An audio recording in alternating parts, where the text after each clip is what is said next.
Hey guys, today is the day for me to decorate my porch with a Halloween decoration. It's only 2 nights away and it's gonna be a trick or treat night. The motive for this year is to showcase my succulent tapestry on the pumpkins.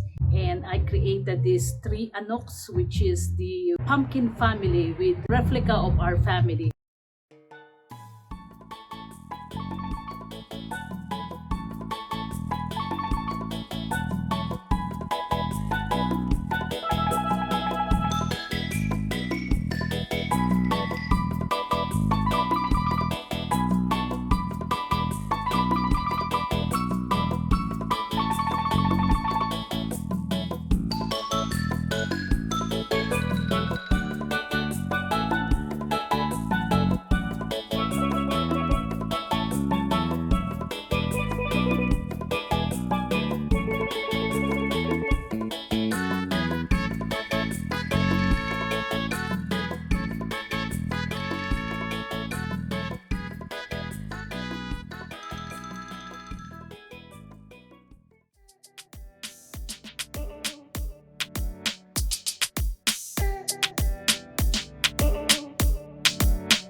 So this is it, guys. Finally done. It's almost 7 o'clock in the evening, and I think it took me about 4 hours to put this all together.